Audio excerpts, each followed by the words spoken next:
இஸ்லாம் மதத்தில் இந்த உருவப்படங்கள், அதான் அந்த ஃபோட்டோ ஃப்ரேம் அப்படி உருவப்படங்கள் கொள்வதை வந்து தவிர்க்கிறாங்க.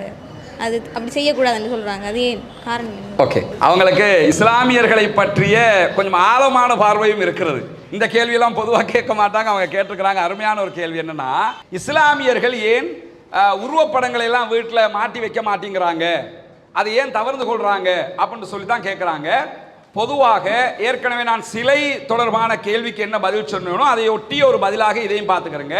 இஸ்லாமிய மார்க்கத்தில் நிர்பந்தம் கருதி எடுக்கப்படுகிற புகைப்படங்களை இஸ்லாம் அனுமதிக்கிறது. உதாரணமாக நாம ஐடென்டி கார்டுக்கு புகைப்படம் எடுக்கணும், பெர்மனண்டாக இருக்கக்கூடிய விவகாரங்கள். பாஸ்போர்ட்டுக்கு போட்டோ எடுக்கிறோம், பெர்மனண்டாக இருக்கக்கூடிய விவகாரங்கள். அதை இஸ்லாம் தாராளமாக அனுமதிக்கிறது. இரண்டாவது, 3 டைமென்ஷனாக இருந்தால் இஸ்லாம் அதை தடுக்காது. பிரிண்டை எடுத்துட்டீங்கன்னா அது 2 டைமென்ஷன், 3 டைமென்ஷன், 4 டைமென்ஷன். இன்னைக்கு டிஜிட்டல்ல வந்துருச்சு இல்ல. இப்போ நீங்க செல்ஃபி பிடிப்பீங்க, போட்டோ பிடிக்கிறாங்க, மொபைல்ல வச்சுக்கிறாங்க, டிஜிட்டலாக வச்சுக்கிறாங்க. இதை பிழை என்று இஸ்லாம் சொல்கிறதா? அதை பிழை என்று சொல்லல. அது 3 டைமென்ஷன். ஆஃப் பண்ணிட்டோம்னா தெரியாது, ஆன் பண்ணினா தெரிய போகுது. இவ்வளவுதானே தவிர வேறு ஒன்றும் அதிலே இல்லை. ஆனா பிரிண்ட் எடுத்து மாற்றுகிற விஷயத்துல நபிகள் நாயகம் ஸல்லல்லாஹு அலைஹி வஸல்லம் அவங்க, முகமது நபி அவங்க எங்களுக்கு என்ன சொல்லி தர்றாங்கன்னா, எந்த வீடுகளுக்குள்ள நுழைகிற நேரத்தில் உருவப்படம் இருக்கிறதோ அந்த வீடுகளுக்குள்ள அபிவிருத்தியை, பரக்கத்து என்று அரபுல சொன்னா கண்ணுக்கு தெரியாத ஒரு அபிவிருத்தி, அதை தரக்கூடிய தேவ தூதர்கள் வரமாட்டார்கள். தேவ தூதர்கள், இறைவனுடைய தூதர்கள் இருக்கிறாங்க. அந்த தேவ தூதர்கள் நமக்குரியத கண்ணுக்கு தெரியாத அபிவிருத்தி எதை சொல்றேன்னா, உதாரணமாக நம்ம கிட்ட ஒரு 5000 ரூபாய் பணம் இருக்குது. இந்த 5000 ரூபாயில நீங்க 5000 ரூபாய்க்குரிய வேலையை பார்த்தீங்கன்னா அது 5000 ரூபாயோட வேலையை பார்த்துருக்குன்னு அர்த்தம். ஆனா உங்ககிட்ட 5000 ரூபாய் பணம் இருக்குது, 15000 ரூபாய்க்குரிய வேலையை அதுல செய்ய முடியுதுன்னு சொன்னா உங்களுக்கு மறைமுகமான இறை அருள் ஒன்று இருக்கிறது என்று இஸ்லாம் எங்களுக்கு கற்றுத்தருகிறது. நம்ம முடியுமான வேலையை தாண்டி பண்றோம்ல.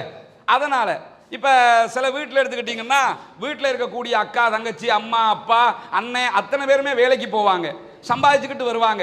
ஆனா வீடு காஞ்சு போய் கிடக்கும்.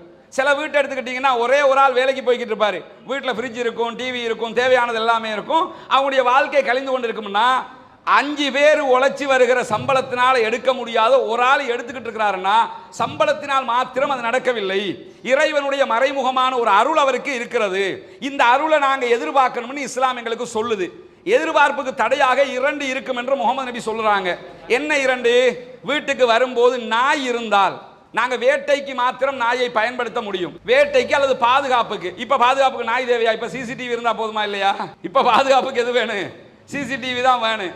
அப்ப பாதுகாப்புக்கு நாயை வைக்க தேவையில்லை. வேட்டையாடுறதுக்கு இப்ப நாய் வேணுமா? இப்ப அதுக்குரிய நவீன வேட்டையாடுகிற சிஸ்டம் இருக்கு. எல்லாத்துக்கு மேல இப்ப வேட்டையாட முடியாது. இப்ப நாயெல்லாம் வேட்டைக்கு வளர்க்க போறேன்னு சொல்ல தேவையில்லை. எனவே நாய் இருந்தால் அந்த அவங்க தேவ தூதர்கள் வரமாட்டாங்க. 2வது, உருவப்படங்களை பிரிண்ட் எடுத்து மாட்டி வச்சிருந்தா, கண்ணியமா கொடுத்து இப்படி வச்சிருக்கிறோன்னு வச்சிருந்தா வரமாட்டாங்கன்னு இருக்குது. அதனால தான் நாங்கள் என்ன பண்றது இல்லைன்னு கேட்டா, வீடுகளுக்குள்ள எங்களுக்கு கண்ணுக்கு புலப்படாத இறை அருள் தேவை என்று நாங்கள் ஆசைப்படுகிறோம். ஏன்னா நமக்கு கிடைக்கக்கூடிய பொருளை வச்சு மட்டும் இறைவனுடைய அருள் இல்லாமல் நமக்கு எதையும் பண்ண முடியாது. நம்ம டாக்டர்கிட்ட போவோம், எனக்கு கிட்னி ஃபெயிலியர்னு போவோம், டாக்டர் மட்டும்தான் இதற்குரிய தீர்வுன்னு நம்ம நம்பினோம்னா நம்மளால அடுத்த கட்டம் போக முடியாது. இறைவனை நம்பி விட்டு டாக்டரை நம்புறோம் நாங்க. எனவே இறைவன் நமக்கு வழி பண்ணுவார், டாக்டர் மருத்துவம் பார்ப்பார், இறைவனுடைய அருள் கிடைக்கும் நம்புறோம். அது மாதிரி வீட்டுக்குள்ள வரும்போது இந்த புகைப்படங்கள் இருந்தால் கண்ணுக்கு புலப்படாத இறை அருள் கிடைக்காது என்கிற காரணத்தினால நாங்கள் அதை தவிர்த்து கொள்கிறோம். அதனால் தான் இஸ்லாமியர்களும் தவிர்த்து கொள்கிறார்கள். அப்ப உங்களுக்கு அந்த அடுத்த கேள்வி வந்துடக்கூடாதுங்கிறதுக்காக தான் அடுத்த பதிலையும் சொன்னேன். அப்ப போட்டோ பிடிக்கிறாங்களேன்னா 3 டைமென்ஷன், 4 டைமென்ஷன், இதுக்கு பிறகு என்ன? டிஜிட்டல்ல வரக்கூடியது மூடி வச்சிடலாம். டிவியை பார்ப்போம், ஆஃப் பண்ணிட்டோம்னா டிவி தெரியாது. இப்படி இருப்பதை இஸ்லாம் தடை செய்யவில்லை.